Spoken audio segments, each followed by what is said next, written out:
เป็นได้ช่วงเลยบัดนี้เนาะ ว่า โอ้ เชื่อแล้ว แสดงว่าผู้สาวนี่ฮักเจ้าบ่เดี๋ยวนี้บ่ เจ้า แปลว่ามักเนาะ ฉันแล้วเราเว้า เออ แล้วก็มักแล้วก็ว่ามักคนก็ว่ามักคือกัน ให้มันให้มันชมความละเว้าเนาะ เจ้า ชมหมดทุกอย่าง เออ เอาในนี้ไปในนี้บ่ได้ไปใช้อีก หักเดียวใจเดียวบ่ เอ้ยน้องบ่ให้ไปกลางค่ำกลางคืนเขาบ่ให้ไป บ่หักเดียวใจเดียวว่าจ้ะ แม่น อย่าว่าหักเดียวใจเดียวเป็นไรใจ บ่มีไผดอกป้าน้อมจะมาเว้าบ่มีเนาะ อืม บ่มีได้มื้อนั้นยังผู้บ่าวเก่าลอยมาหาอยู่ เออมาหากับมาหาชื่อๆแล้วเนาะมาลินมาโมน เดี๋ยวเรามาปรับความเข้าใจกันนั่นล่ะเนาะอันนี้ล่ะตู้มีอดบ่ได้บาดนี่ เจ้า เราเข้าใจ อดบ่ได้หรอกว่า ค่อยสั่งค่อย ไปนะว่าพอเอ้ยว่าพาอันพ่อใหญ่ไปแน่ว่าอยากไปถามข่าวผู้เช้านี่แล้วอ่ะ เออ กันมีวีมีงานกับกดเจ็บกดโชก็ได้ไปนอนจะคอยหันชะแพงจนไปได้ อืม ไป จนมื้อนี้เราจนลืมหมดของภาคของตอนนะไปมื้อนี้นะแบบว่าคันสิไป จัก ของ สิอันนั้นนะอันเสื้อก็จักสิถือมากอะจักสิถือแม่แบบได้ยันเพิ่นมีสู้มีแฟนแล้วบัดจักสิถือมาให้ไผอ่ะนะ แล้วบ่กล้าถือมา เอามาก็จักเพิ่นสิเอาจักเพิ่นบ่เอาแม่น เอาแล้วมา ร่า เนาะ งเทื่อเพิ่นมีอัน ผู้ใหม่ ผู้ใบแล้วครับ บ่มีดอก ก็เพิ่นบ่เอาก็เพิ่นอยากอายแล้วเฮา แม่นเลย บ่มีไผ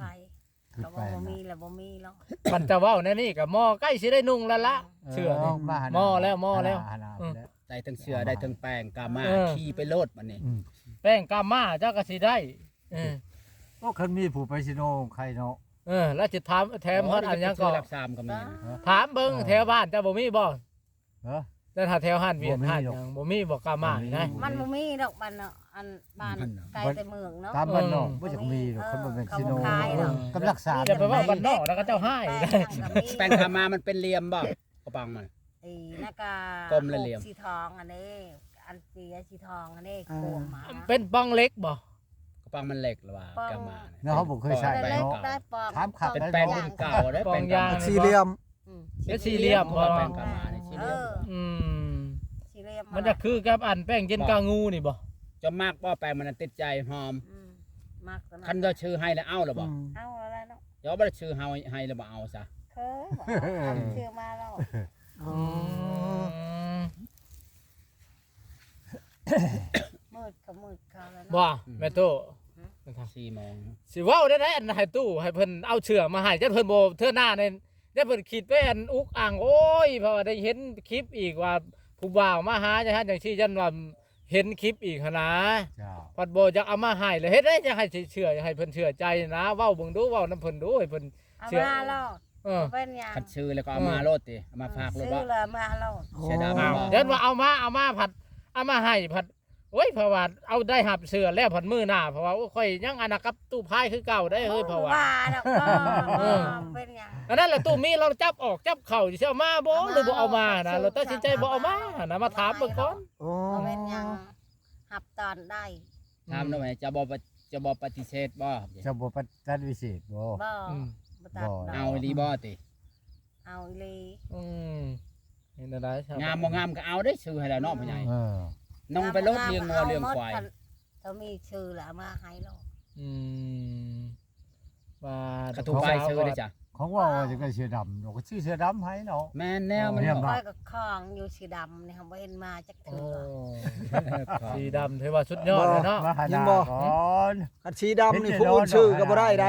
บ่ เออ ผู้อื่นซื้อก็บ่เอาอีก บ่มันบ่แม่น เอ๊ะ จังน้อยอันทางตู้มีสิเข้าใจผิดอีกหั่นสิว่าผู้บ่าวคนใหม่ซื้อให้ อ้าวเลยสาวใส่เสื้อดำเนาะคืองามสะดุดละ มันคือบ่าวตลาดน้อยมาถามนั่นแหละ เอ เอ อ อ คันสมมุติเราซื้อมาผากหันตู้มีนี่สิน้อยใจแม่นบ่ตู้มี เจ้า อืม แสดงว่าตู้มีนี่ อืม มันรออันถามข่าวนี่บ่แน่ใจเนาะฉะนั้นก็สิบ่เอามาครับว่า ก็ไม่กล้าแล้ว เจ้าเฮียวเอา เนาะ อันไม่ใช่เฮียวเฮาสิบ่อันนั้นนะปฏิเสธนะไปหาคนใหม่ ตัด นะ ดอกคอยบ่ตัด คันว่าจิตใจเรา คัน เป็นช่องเป็นสามแล้ว เข้าใจ เขาก็บ่กล้า แบ่งออก2 3แล้วรับบ่ให้ได้ เอาของผากมากก็น้อยใจเด้อเนาะ แม่นแหละ แช่มจะเชื่อมา บ่ คันว่ามั่นใจกันเลยโอ้ยบ่ได้บ่ยาก เสลมเจ้ามาโลดบ่ บ่ ตัด ได้ พิ ยาก เศษชื่อเอาหมดสั่งก็เอาหมด เอามานั่นแหละหัดอัน เดี๋ยวเราเอามาให้ผัดเอาหับเอาแล้วผัดมามื้อหน้าเพราะว่าอัน แต่ว่า คอยมีผู้บ่าว จิตใจ ได้ ยั เพราะว่าเขาว่า จิตใจยังมัน เออ นึกแน่ไปบนอื่นพุ่นเนาะ ฉันมีพวกอ้าวขอยบอกได้นี่ตรงแล้ว อืม คอยบ่มี ว่าปลาเหี่ยว หืม สมมุติว่าตู้พายเขาซื้อเสือดำมาให้เจ้าได้จ้ะ คอยบ่เอาน้องคอยยาแล้ว จะเว้าแนวนั้นถ้าผู้ใดไปซื้อมาให้ก็เอาเด้อบ่ได้เนาะ ปานนั้นว่าเอาหมด เอาเบิดเอาเบิด เอา เป็นใหญ่ นี่ บ่ได้เด้อ ช่างก็อา เห็นบ่ คันตู้พายไปซื้อเสื้อดำให้เจ้าเอานี่ก็ ไม่ ตู้ ได้ มี เหี่ยว เออ ไม่เหี่ยว เสีย เพอ ใจ สิเว้าอัน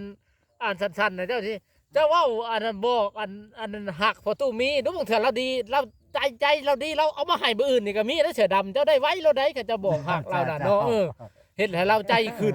เฮ็ดให้เราดีใจ เอามาให้มื้อใดก็ได้นะ เออ ของได้ชื่อขาดเลยเอา แม่นแล้ว มาโลดคอยมักเจ้าแล้ว โอ้ยว้าวอันให้ผู้บ่าวอันนั้นเนี่ยว่ามันว่าค่อยมักเจ้าแล้วว่าตอนนี้ผู้บ่าว มักแล้วเนาะจังเอามาชื่อมาให้เนาะ เจ้าหันบอกแล้วนี่แล้วนั่นมักเจ้าแล้วเราจังชื่อมาถ้าเราย่านเจ้าน่ะบ่มักคอย ก็ เบิ่ง บอก เจ้า มักแล้วล่ะติเจ้านะ คันจัดด้อยบ่มีผ้าเอาผ้ามาให้ แม่น ว่าผมอยากได้เสื้อดำก็ซื้อดำ บ่ มาให้ ผ่านหลอดแล้ว ร้อนเลย หลอด ร้อนเลยตู้เฮาเฮ็ดให้ก็ได้ร้อนเลยมันบ่ยากดอกว่า ตามมันหันเชียร์เลยเชียร์ได้หลังอายจะหาบ่เห็น โอ้ย ดามมันออก เออ เขานึกว่าร้อนเขานึกว่าพามันแควมันร้อน ของ บ่ ผ้า แม่น ผ้าขาดกัน ดามมันออกพังว่านี่เนาะ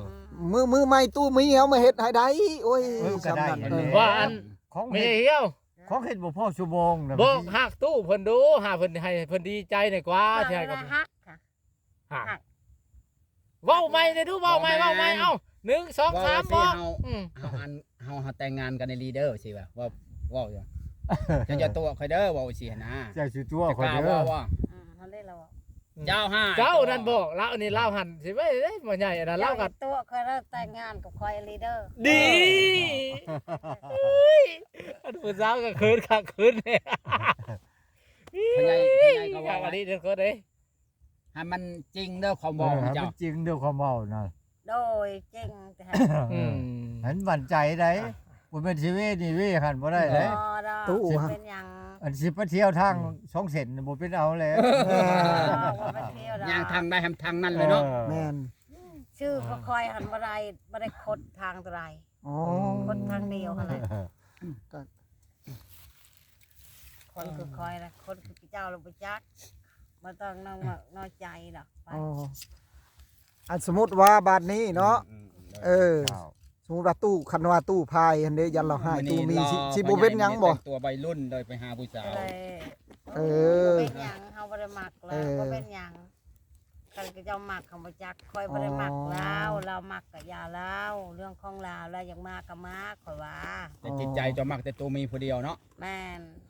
แล้วเราพากอยู่บ่บอกเสี่ยวเราว่าพากเป็นจังไดอันเรามาหาเอื้อ เจ้า เหี่ยว ภาคนี่ว่าสิจะคอยบ่ได้ภาคนำคอยได้แล้ว ยันว่าพากนํเจ้าหั่น เออ อ๋อ บ่ได้ภาค ยันว่าเราขอโทษขอหยังแบบว่าบ่ให้ว่าอันนั้นนะย่าน บ่เราบ่ได้ฝากคำเว้าหยังนำเจ้าไปบอกเสี่ยวแล้วบ่บอกตู้มีบ่ ได้ยินแต่ละว่าสิไปบอกเชียวคอยก็ครบนี่แล้ว เออ บอกน้ำเชียวคอยจักรว่าขอโทษแล้ว เอาแล้ ขอโทษแบบใดขอโทษหั่น ขอโทษมักผู้สาวแล้วแล้วว่า เอ